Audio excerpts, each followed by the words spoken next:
रत्नागिरी सिंधुदुर्ग लोकसभेच्या जागेचा पेच दिवसांगणिक वाढत चाललेला आहे। एकीकडे नारायण राणे उमेदवारीसाठी अडून बसलेत तर दुसरीकडे शिवसेना आपली जागा सोडायला तयार नाहीये। या द्विधा स्थितीमध्ये किरण सामंतांची सोशल मीडिया पोस्ट संभ्रमाची ठरतीये। या सर्व गोंधळात कोण कुणावर वरचढ ठरतंय पाहूया त्या रिपोर्टमधून। 400 पार साठी किरण सामंतांची माघार। नारायण राणेंच्या उमेदवारीचा मार्ग मोकळा।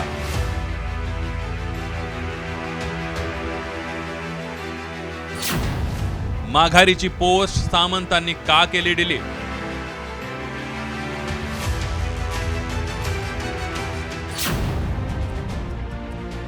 महायुतीमध्ये रत्नागिरी सिंधुदुर्गच्या जागेचा तिढा काही केल्यास सुटत नाहीये। रात्री 1 आणि सकाळी 1 अशी काहीशी स्थिती रत्नागिरी सिंधुदुर्गात निर्माण झाली आहे। शिंदे गटाचे इच्छुक उमेदवार किरण सामंत यांनी रात्री फेसबुक पोस्ट करत माघारीची घोषणा केली। किरण सामंत यांनी काय पोस्ट केली त्यावर एक नजर टाकूया। नरेंद्र मोदीजी पुन्हा पंतप्रधान होण्याकरिता आणि अबकी बार 400 पार करण्याकरिता रत्नागिरी सिंधुदुर्ग लोकसभा मतदारसंघातून किरण सामंत यांची माघार अशी पोस्ट किरण सामंत यांनी केली। पण किरण सामंतांची रात्रीची पोस्ट सकाळी अचानक डिलीट झाली। किरण सामंतांचे बंधू उदय सामंत यांनी रत्नागिरी सिंधुदुर्गच्या जागेवर दावा कायम असल्याचं ठामपणे सांगितलंय। तर किरण सामंत यांना राणेंनी दम देऊन उमेदवारी मागे घ्यायला लावली असा टोला ठाकरे गटाचे नेते वैभव नाईक यांनी लगावला। मी शिवसेनेचा उपनेता म्हणून काम करतोय। शिंदे साहेबांनी तो मतदारसंघ माझ्या ताब्यामध्ये म्हणजे मला निरीक्षण करण्यासाठी ठेवलेला आहे। त्याच्यामुळे पक्षीय निर्णय हे मी तिथले ठरवत असतो।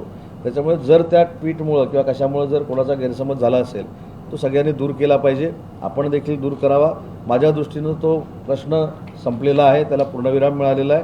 कार्यकर्त्यांची भावना, रत्नागिरी सिंधुदुर्ग मतदारसंघातल्या आमची सगळ्यांची भावना ही जागा शिवसेनेकडेच राहावी अशा पद्धतीची आहे। महायुतीचे उमेदवार किरण सामंत यांना नारायण राणेंनी कशा पद्धतीने दम दिला, कशा पद्धतीने त्यांची लायकी काढली हे संपूर्ण या कोकणातील जनतेने बघितलं आहे। आणि त्यानंतर किरण सामंतांनी उमेदवारी मागे घेतली असली तरी दम देऊन किरण सामंत उमेदवारी मागू घेऊ शकतात, परंतु दम देऊन या मतदारसंघातील लोक तुम्हाला मतदान करू शकत नाहीत। हे 7 मेला सिंधुदुर्ग आणि रत्नागिरीची जनता, कोकणातील जनता दाखवून देईल। दुसरीकडे नारायण राणे यांनी ही सिंधुदुर्ग रत्नागिरीची जागा सोडणार नसल्याचा दावा केला। यावर संजय शिरसाट यांनी राणे आमचे शत्रू नसल्याचं म्हटलं।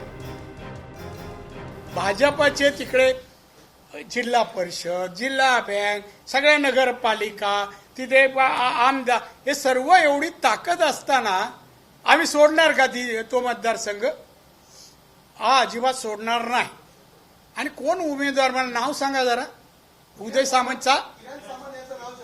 अरे बापरे, नाही त्याची माहिती घ्या आणि तुम्ही मला माहित नाही ते काय। मला त्यांच्या नावाला विरोध नाही, पण मी सांगतो या इथे बीजेपीचाच उमेदवार येणार। मला शब्द बघ, मला उमेदवार म्हणून घोषित केलं तर, माझी केलं नाही, मला उमेदवार घोषित केले तर मी लढवणार। शिंदे साहेबाला भाजप दाबायचा प्रयत्न करते काय, शिंदे साहेबाचा बळी घेण्याचा प्रयत्न करते काय, अशा अनेक चर्चा ज्या होत आहेत, मला वाटतं त्या दुर्दैवी आहेत। बच्चूकडून जे विधान केलंय कदाचित त्यांच्या भावना त्यांनी व्यक्त केल्या असाव्यात, त्यांना असं वाटत असावं। परंतु माझ्या माहितीप्रमाणे मोदी साहेब असतील की अमित शाह साहेब असतील, त्यांना भरभरून सपोर्ट सुद्धा त्यांनी केलेला आहे। ठाकरे गटाचे खासदार संजय राऊत यांनीही सिंधुदुर्गमध्ये विनायक राऊत विरुद्ध नारायण राणे हाच सामना झाला पाहिजे अशी इच्छा व्यक्त केली आहे।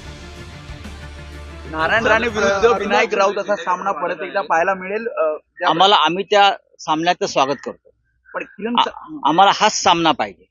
रत्नागिरी सिंधुदुर्ग मतदारसंघातून विनायक राऊत हे शिवसेनेचे खासदार म्हणून विक्रमी मताधिक्यानं लोकसभेत निवडून जातील आणि शिवसेनेच्या विजयाची परंपरा तिथे कायम राहील याविषयी कोकणी जनतेच्या मनात आणि आमच्या मनात अजिबात शंका नाही।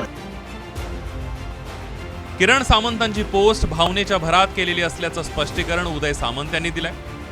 पण या पोस्टमुळे किरण सामंतांनी सपशेल माघार घेतल्याचं चित्र दिसतंय। आता उदय सामंत आपल्या बंधूसाठी किल्ला कुठवर लढवणार हे पाहणं महत्त्वाचं ठरेल.